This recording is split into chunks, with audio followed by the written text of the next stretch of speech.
Hey everyone, welcome back to the Incredible Indie Podcast series. I'm Sam. And I'm Taylor. Welcome to this deep dive where we are taking some incredibly complex ideas and figuring out what they actually mean for you. Yeah, so I want you to just look at whatever's around you right now. Maybe it's the coffee cup on your desk or, the phone in your hand. Right. Common sense tells you that the cup, your phone, and you are totally separate things, right? Yeah. You enter your skin and the cup begins at the ceramic. Exactly. It's just basic everyday reality.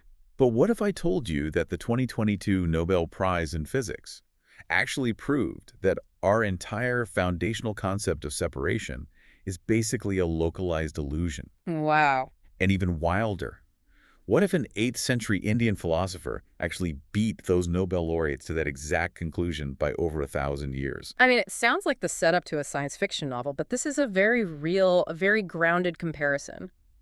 Today's mission is to look at how the absolute cutting-edge quantum physics of 2022 dismantled our basic understanding of reality, and how that specific discovery is having a direct, profoundly aligned conversation with ancient Indian philosophy. It's so fascinating. We are going to explore how two completely different worlds, modern lasers and ancient Sanskrit texts, arrived at the exact same mind-bending conclusion about the nature of existence. Okay, let's unpack this, because to really understand the philosophy, we have to establish the modern stakes first. Right. So in October 2022, the Nobel Prize in Physics went to Alain Aspect, John F. Clauser, and Anton Zeilinger for their experiments with entangled photons. And if you're listening to this and your head is already spinning at the word entangled, you aren't alone. Definitely not alone. I mean, this concept gave Albert Einstein a literal headache. It did. And to understand why this won a Nobel Prize, you have to understand the mechanics of entanglement. What these three scientists proved is that two particles can be connected across any distance. If you measure one particle, the other one responds instantly, whether it's 10 feet away or like on the other side of the Milky Way. But here is the crucial, deeply counterintuitive part, right? Yeah. They are not sending invisible signals to each other. Exactly. One isn't physically influencing the other. They react instantly because, at a fundamental level, they aren't actually two separate things. Which just flies in the face of everything we experience. And if we rewind to 1927, this exact issue sparked a massive debate between Niels Bohr and Albert Einstein. Oh, yeah, the famous debates. Bohr looked at quantum mechanics and argued that the universe is basically indeterminate until you measure it. He believed in what's called a wave function, Right. meaning a particle is just a blurry haze of multiple possibilities, and it only collapses into a definite state when someone or something observes it. And Einstein famously hated that. He coined the term spooky action at a distance to mock it. Spooky action. Einstein defended a concept called local realism. Local means things can only be affected by their immediate surroundings, and realism means things have definite properties whether we are looking at them or not. Makes sense on a human level. So Einstein proposed there must be hidden variables. Basically, he argued that if two particles seemed to be communicating instantly, it was only because they carried hidden, predetermined instructions from the exact moment they separated. Let me try an analogy here to make this debate, the EPR paradox, a bit more graspable. Sure. Let's say Einstein's view is like a pair of gloves. If I have a box with a left glove and I ship you a box with the right glove, the moment I open my box and see the left glove, I instantly know you have the right one. Right. Nothing spooky happened. Exactly. There were always left and right gloves from the moment they were packed. That's local realism. But Bohr was saying, no, it's more like two blank spinning coins. Oh, I like that. Neither coin has a heads or tails while it's in the air. Reality is completely undefined. But the exact millisecond you slap your coin down and it becomes heads, the coin across the world instantly becomes tails. That is a brilliant contrast. And for decades, the spinning coins versus the hidden gloves was just a philosophical argument. Physicists assumed you couldn't actually test it. Right. How would you even measure that? Well, then, in 1964, a physicist named John Stuart Bell changed everything. He created a mathematical theorem known as Bell's inequalities. Okay. He realized that if Einstein was right, if the particles were like gloves with hidden instructions, then their measurements could only match up to a certain strict mathematical limit. I see. Think of it this way. If two people are in different rooms randomly flipping coins based on a hidden list of rules, they might match 50 or 60% of the time, tops. There is a hard statistical ceiling. But quantum mechanics predicted they would match way more often, breaking that ceiling, right? Exactly. And this brings us back to our 2022 Nobel laureates. John Clauser built an actual physical machine in the 1970s to test Bell's math. He fired entangled photons in different directions and measured them. And the results. The results broke the ceiling, the correlations were too high, the hidden gloves theory was failing. But there was a catch, right? Like a loophole. Yeah, there was. Skeptics argued that maybe the measuring devices were somehow communicating with each other at the speed of light before the particles even arrived, sharing their settings. Sneaky devices. Right. So Alain Aspect stepped in during the 1980s. He figured out a way to switch the measurement settings of his devices after the entangled particles had already left their source. Oh, wow. The particles were already in flight, traveling at the speed of light, when he changed the game on them. There was absolute zero time for the machines to secretly communicate, and the ceiling still broke. That is wild. And then Anton Zeilinger took those entangled non-local particles and actually demonstrated quantum teleportation. He did. But we should be clear here, because teleportation sounds like Star Trek. He wasn't moving physical matter from point A to point B. No. He was moving the information the exact quantum state. Right. If we go back to your spinning coin analogy, Zeilinger used entanglement to take a completely separate third blank coin and instantly transferred the exact spin state of the first coin onto it across a distance. Unbelievable. When you put the work of Clauser, Aspect, and Zeilinger together, they prove that local realism is dead. Einstein's hidden variables do not exist. The universe is genuinely non-local. So to put this in everyday terms for you listening, the Nobel Prize proved that our intuition about independent, separated objects, the fact that I am here and you are there and we are fundamentally distinct, is basically a localized illusion. Yeah. At the foundational level of reality, that separation just doesn't exist. Which naturally begs a massive question. Right. If modern science just spent 50 years and millions of dollars on lasers and supercomputers to prove that separation is an illusion, Yes. Who else has been saying this? Because ancient Indian philosophers built an entire worldview on this exact same premise millennia earlier. Let's travel back to the 8th century and look at a philosopher named Adi Shankaracharya. He is the most prominent figure of a school of thought called Advaita Vedanta. And Advaita literally translates to non-dual, right? Right, non-dual, no two, not separate. To grasp Advaita Vedanta, we really have to look at its two foundational concepts. First, there is Brahman, which is described as the ultimate, indivisible, infinite reality. The fundamental fabric of existence. Exactly, without any attributes or distinctions. Second, there is the Atman, which is the individual self or consciousness. And the radical claim of Vedanta is that Atman and Brahman are not two different things. The individual self is made of the exact same indivisible reality as the rest of the cosmos. Right. But wait, if everything is fundamentally connected and indivisible, why do I feel so separate? I mean, why do I look at a tree and think, that is a tree, and I am me, and we are different? That's a great question, and Vedanta explains that perception through the concept of Maya. Now, Maya is often sloppily translated just as illusion, which makes it sound like a cheap magic trick or like a hallucination. Yeah, that's what I usually hear. But the texts are much more nuanced. Maya is described as being akin to a dream. Okay. When you are asleep and dreaming of a tiger chasing you, the tiger feels incredibly real. Your heart races, the fear is real, the consequences within the dream are real. Oh, definitely. But when you wake up, you realize the separateness of the tiger was never fundamental reality. It was all just your own mind. Maya is the framework that makes the indivisible whole appear as fragmented, separate parts. You see this echoed all throughout the most ancient texts, Yeah. the Upanishads. There is a staggeringly beautiful phrase in Sanskrit Tattivam Asi, which translates to that thou art. That thou art, yeah. It is this bold declaration that the individual observing the universe and the universe being observed were never separate entities that somehow came into a relationship. They were always one continuous happening. And the Buddhist tradition, which, shares intellectual roots with these debates, has a stunning way to visualize this. It's the metaphor of Indra's net. Oh, I love this one. Imagine a vast cosmic net stretching out in every direction infinitely. At every single node where the threads intersect, there is a multifaceted, glittering jewel. Okay. If you look closely at the polished surface of any one jewel, you will see the reflection of every other jewel in the entire net. Every part contains the whole. No single piece can exist independently of the structure. Here's where it gets really interesting for me. When you dive into the Mandukya Upanishad, which is one of the shortest but most incredibly dense philosophical texts in this tradition, They explore human consciousness to prove this exact point. Right? They talk about something called turiya, which they describe as a fourth state of consciousness beyond waking, dreaming, and deep sleep. And in this state, In this state, the conventional distinctions between the subject and the object, between the person knowing a thing and the thing being known, dissolve entirely into a single undivided awareness. And what blows my mind is how rigorously they argued this. This wasn't just mystical poetry. This was logically defended philosophy centuries before the Western scientific method was even a concept. and that raises an unavoidable question for anyone listening to this deep dive right now. Did these two distinct worlds ever actually collide?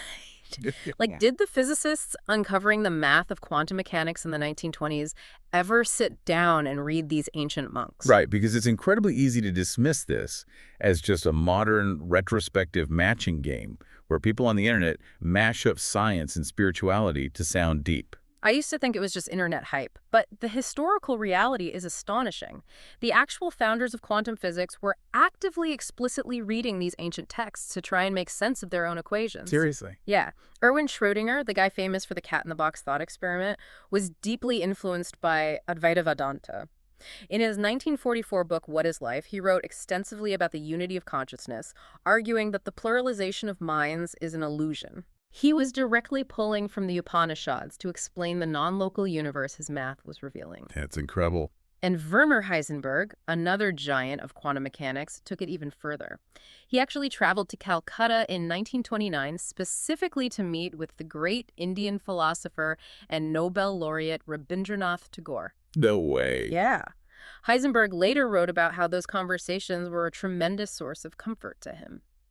You have to remember, these physicists were terrified by what they were finding. The math was telling them reality was absurd and non-local. Right, they must have thought they were breaking physics. Exactly. Heisenberg credited Indian philosophy with giving him a framework to process that absurdity without losing his mind.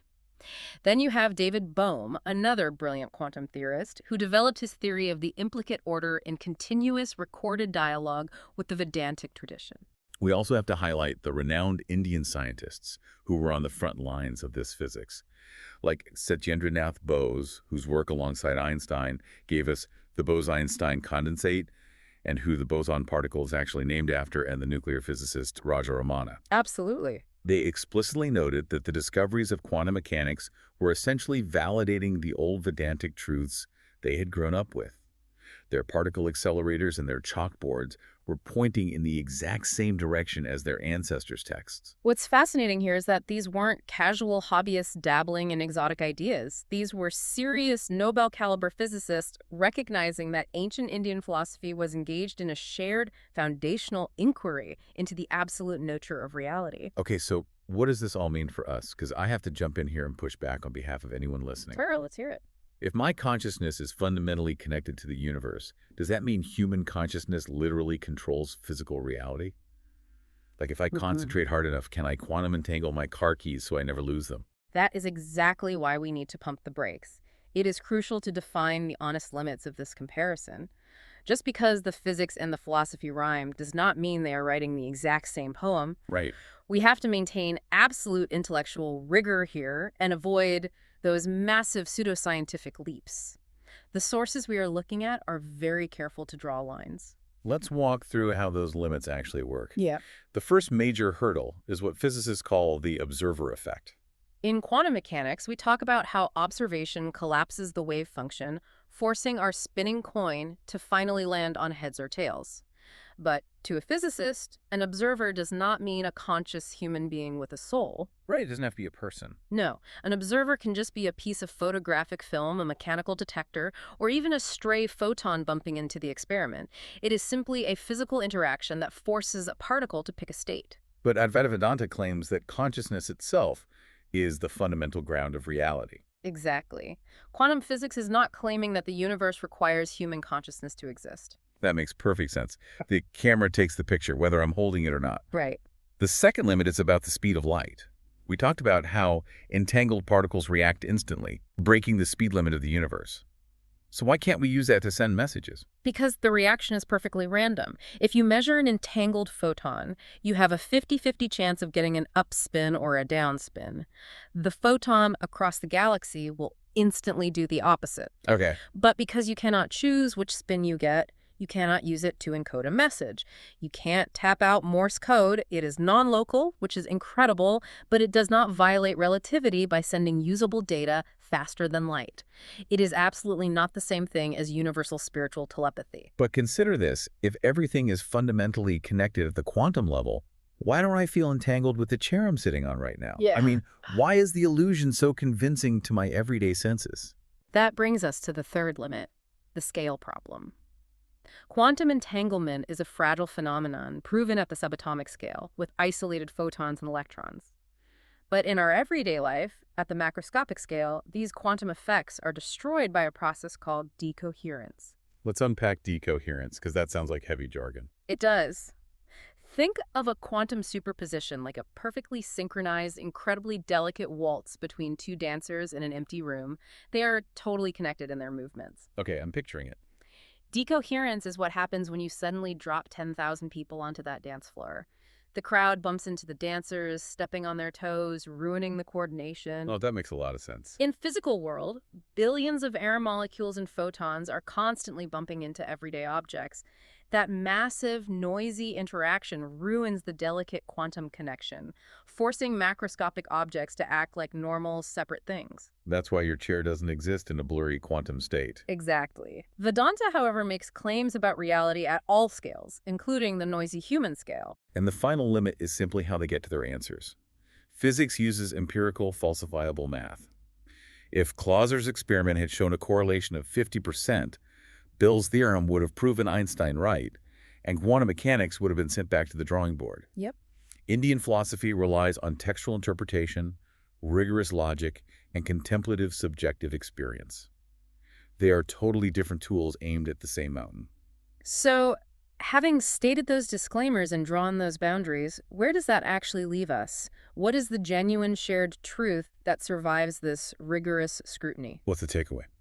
The profound convergence is this: both traditions, using entirely different methods and operating thousands of years apart, concluded that our everyday realism is fundamentally incomplete. By everyday realism, you mean that naive intuition we all walk around with the deeply held assumption that the world is made up of fully separate, independent building blocks.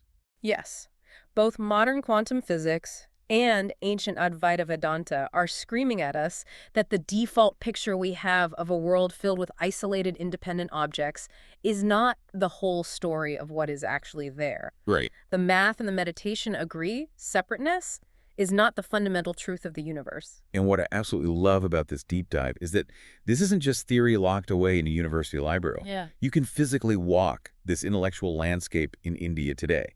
You can trace this exact history in the real world. If a listener wanted to trace the roots of this philosophical tradition, where would they even begin?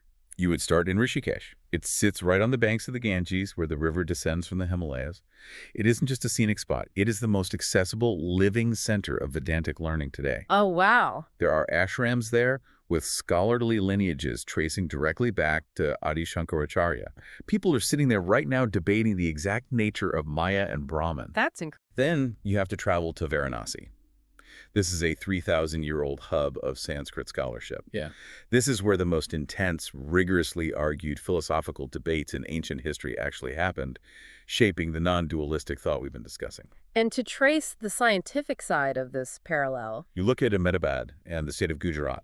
That area connects to the legacy of Canada, an ancient thinker who proposed a complex atomic theory around 2,600 years ago, explaining how particles combine and interact long before John Dalton brought atomic theory to the West. amazing. And then, of course, there's Kolkata. Kolkata was the intellectual home of the 20th century Bengali physicists, like Bose, who completely reshaped modern quantum science and who had those direct face-to-face conversations with European physicists like Heisenberg. When you look at that entire span, it really is the most sustained, intellectually ambitious tradition of inquiry into reality that any civilization has ever produced. It bridges the microscopic and the cosmic. It really makes you pause and rethink how you interact with everything around you. It does, and I want to leave you, the listener, with a final thought to mull over today.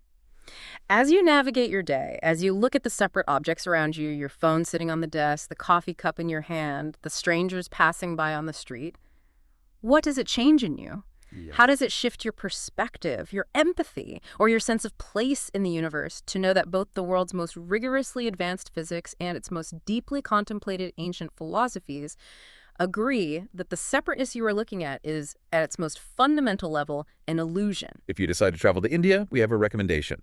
Five Senses Tours organizes tours across India, which are immersive cultural experiences. You can email contact@fivesensestours.com. Note 5 is written as a numeral in contact at fivesensestours.com. Or WhatsApp to +919-845-677-446.